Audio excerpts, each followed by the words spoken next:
Today we're going to show you how we make custom banks.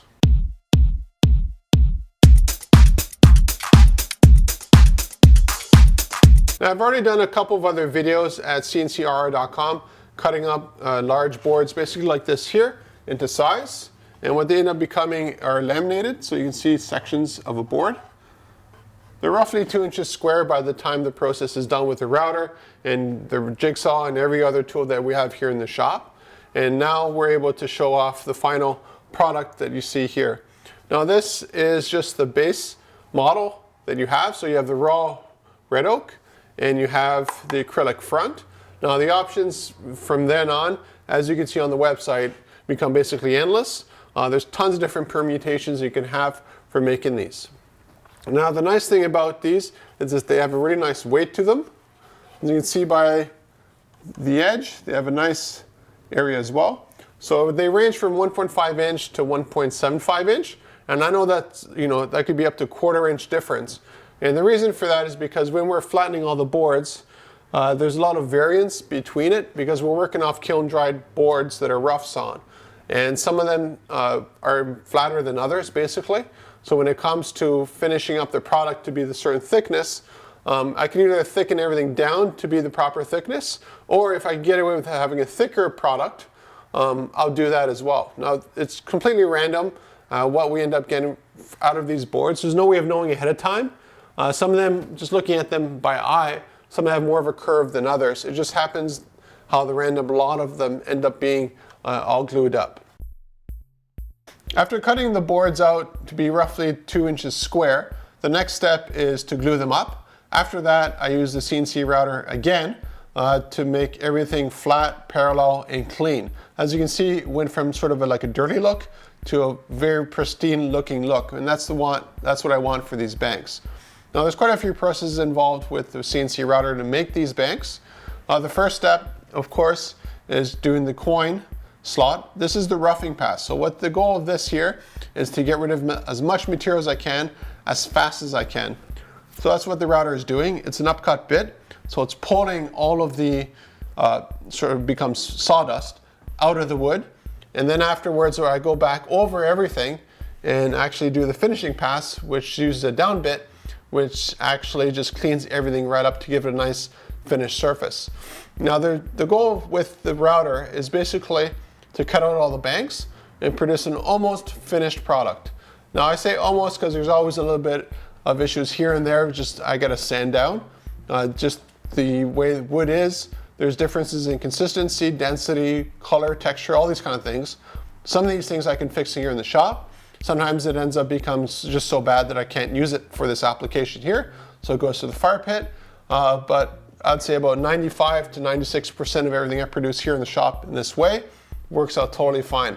Now you'll notice here that I'm sort of wasting a lot of material along the top and the right.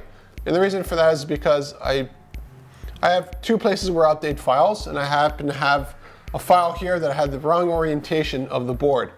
So originally what I did is I designed to cut out all of these banks here with the board going upwards, but then I forgot about that. So when it came time to do the production, I started cutting it out, and then I noticed that the router was going in areas that it shouldn't, and then I realized, oh, I have the wrong orientation.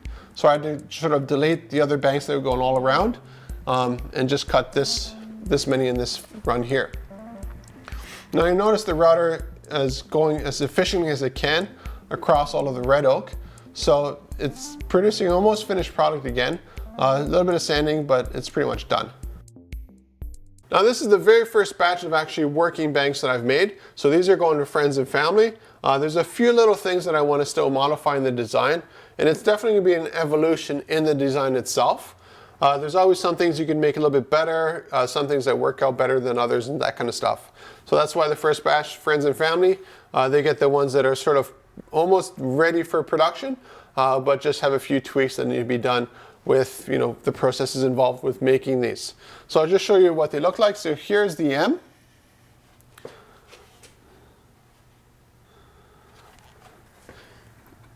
Here's the F. And you notice these are the black oxide screws. So they're plenty strong. There's no way I can't rip this off myself. So even here I have sort of overkill material, but overkill. Acrylic is plenty strong for this application here, and the screws all the way around. Now there's a certain aesthetic to the screw. I could probably get away with using half the number of screws that I have here, but then just visually it just looks kind of off. So I prefer to put more screws than less for that application. Here's the Y. Another thing, again, I designed these for my son. He's 1.5 years, he's soon to be 2 years old. And what I want to do is give him a bank that actually is usable. This is 8 inches tall. So it's a good size, but it's the minimum size that basically make a bank. Anything smaller, it just can't hold anything. It's just a complete waste of material and time to produce. The other thing I made is at the top here, you notice the coin slots. Most banks out there have a small little coin slot, and I can't figure out why, because the fun part for a child is putting the money in the bank. It's not figuring out where the coin slot is and how to get the money into the coin slot. So make that easy and make that fun for the child. I know for my son, when I showed them some pre-prototype of this, he loved just putting the coins in. You know, that made him happy, and that's the goal of these banks. Here's the C.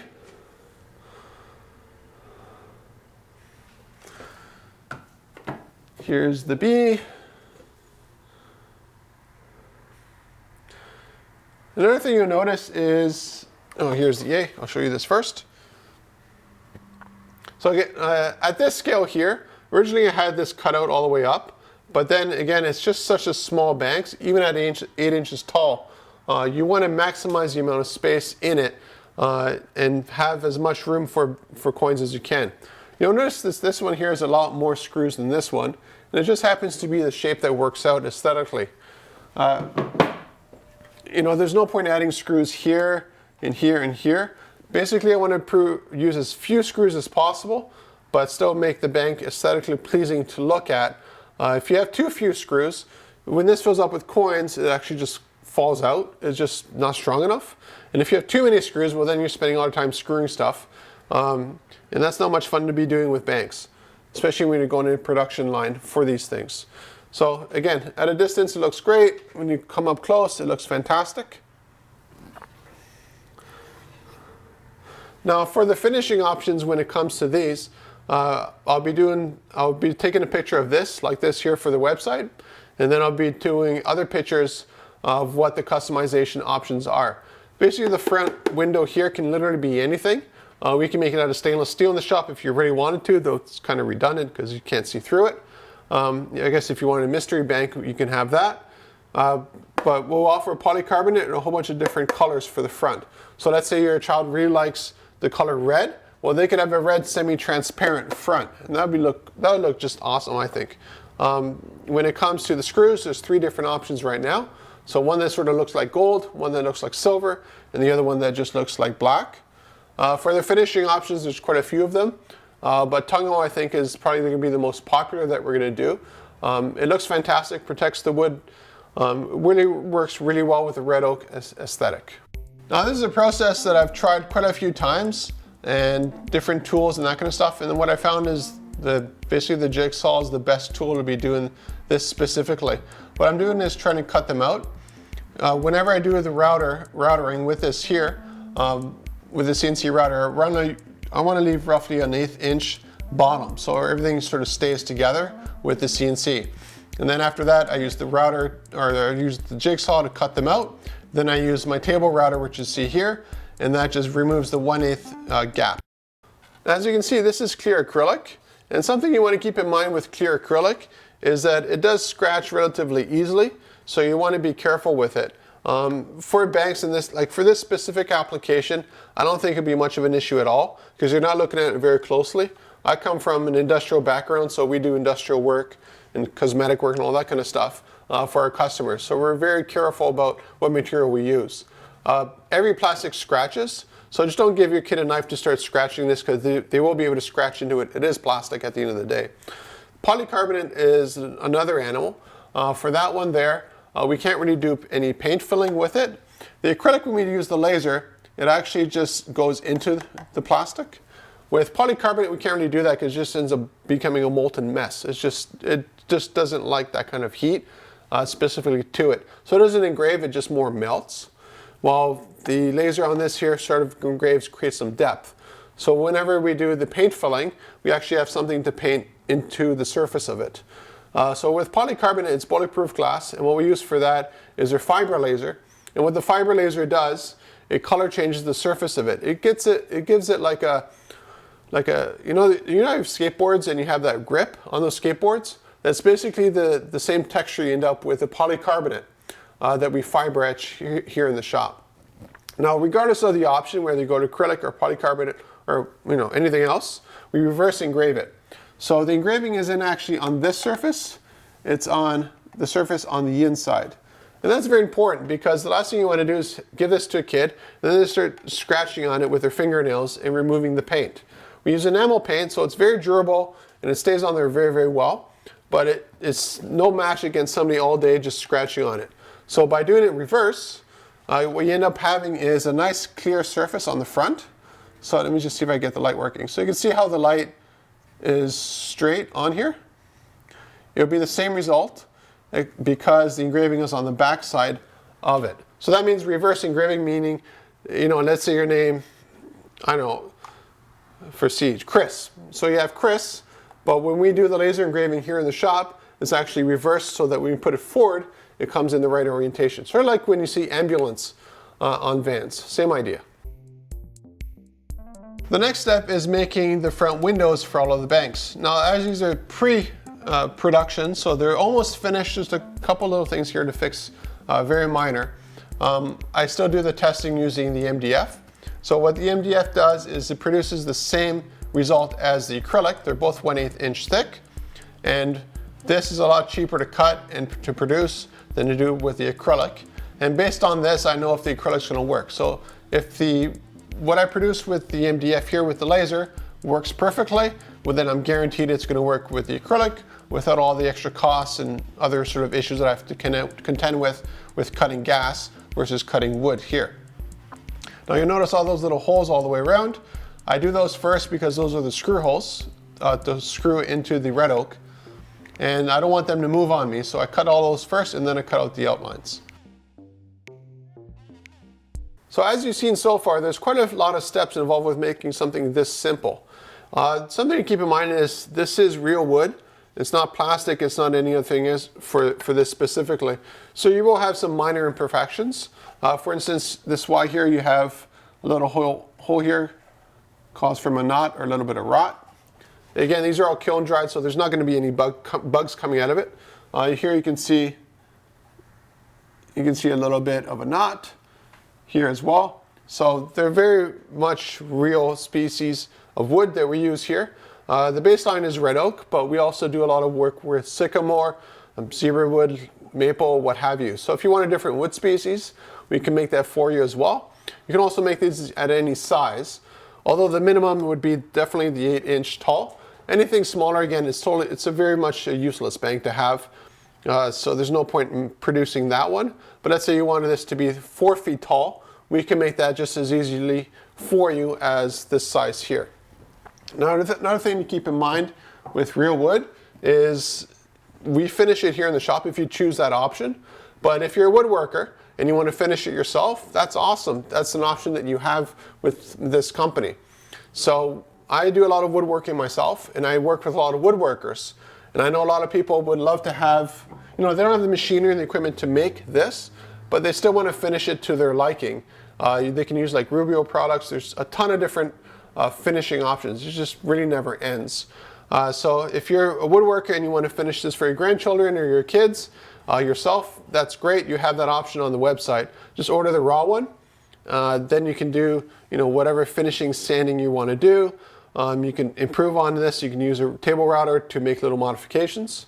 When it comes to the laser engraving on the front, we can put anybody's name anywhere on here. And on the back, we have a very large surface area. Now again, that's very highly dependent on the shape of the bank itself. So here we have this, here we have this. So there's a different surface area to contend with. But regardless, we can do the laser engraving on here. So if you want a personal message on here, doesn't matter what wood species we end up using or that you end up choosing for us to do that, we can do that for you here in the shop. So you can have almost a completely finished product from us. or you can have a semi-finished product that's just the raw material, and then you finish it in your own wood shop. After all the MDF testing is done and everything works out, the next step is to cut out the example I'm doing here with the windows. The front windows are done out of acrylic by default, but we also offer other materials. Whether the acrylic is smoky or it's transparent or it's red or what have you, there's no real difference in the setting as long as the thickness is the same. So in this case here, it's 1/8 inch or 3 millimeters thick acrylic. So the laser does quick work of that. You can actually see the flame, because it is transparent, you can actually see the flame shooting down while I'm cutting it. You have to keep in mind that I'm actually cutting a petroleum product. So essentially I'm cutting through gas. And because of that, there is a fire hazard, but I've been cutting acrylic and other foam and those kind of things using the laser for many years, and I know how to do things safely. It's definitely not something you want to do with anybody who just happens to have a laser and wants to have some fun. After the windows check out, you'll notice that there's a film on the front and the back. That's just a protective film to prevent it from scratches. If you choose polycarbonate as your front, well then there's still a film on the front and the back, but I take it off here in the shop. And the reason for that is just to, I want to save you the trouble of taking that stuff off. I've been doing it for many years, it's really easy, but if somebody just has one bank or a kid gets it and right off the bat they got to take out some masking that might not look very nice, I just prefer to save you from the hassle of that experience. So the straightforward here, it's pretty straightforward. I'm using the black oxide screws again, that's the default that I use. It's very, very nice. It's very durable. The acrylic is very durable as well. So everything's nice and durable in here. You have the solid red oak that I laminated myself here in the shop. I flattened, I carved as you saw. So every step here is done in the shop. And that's why I'm able to offer total customization on these on the fly. We're not a massive production company where we're making 100,000 banks, and well, your option is like the Model T. Any color, you can have any color you want as long as it's black, right? So if you want to customize font, you want to customize whatever you can imagine, even the shape. Let's say you don't want a Y, you want a spaceship instead of a letter. Not a problem. That kind of stuff is fun for me. Because all I do is in my shop at CNCKing is completely custom work all the time. And so for these banks, I want to make them a fun thing to do. So the first thing for me when I started this website was I'll do the alphabet, but that's definitely not where I'm stopping at all with the design options when it comes to making custom banks. Now there might be some issues where, if you only want, let's say, 10 of this and 5 of that, on a specific wood species, let's say you want us to make the banks out of poplar, it will cost more because we're using a smaller volume on live edge wood. But other than that, it's a pretty straightforward process regardless of the material we use. The thickness will generally be about the same as well, because if you go thicker with the banks, you have other issues. If you go thinner, you have other issues. So roughly the thickness that I have here for the banks is roughly 1.65 inches. That's my thickness average I'm trying to get to, and I'm pretty close to that now during the production cycle. You notice the edge of all the acrylic is also flame polished. Now again, it doesn't really matter, but to me I care about that kind of stuff. It would be a lot faster to cut these out with the router, of course, but the laser has a very nice finish to it, and it has a really nice reflective, when you look at it in the light, you can already see it here. It just has a nice little shine all along the edges. Now these things are symmetrical, it's just sometimes I just happen to put them in the wrong way. So again, when you order a bank from us, it's completely assembled, everything's done. So all you could do is, when you get it, you put it right on the shelf and you're ready to go. You don't have any of these kind of things to deal with. And that's something I wanted, I have a shop here full of woodworking tools, metalworking tools, plastic working tools, tons of tools everywhere. So what I want to do is provide a finished product, and the customer can then use it right away without having to assemble anything. Now here is the branding in the back. I'm still playing around with the different options for that, but I'm pretty happy with the branding where it is. I'm thinking about putting it at the bottom, but there's some other issues with it. You have that to contend with. So every bank is, as you can see, laser branded as well. This is done before the finishing is done. So in this case here, I'm just showing you the raw banks, but if we're doing tung oil or anything else, we'll do the laser engraving first, and then we'll apply that finish onto the finished bank.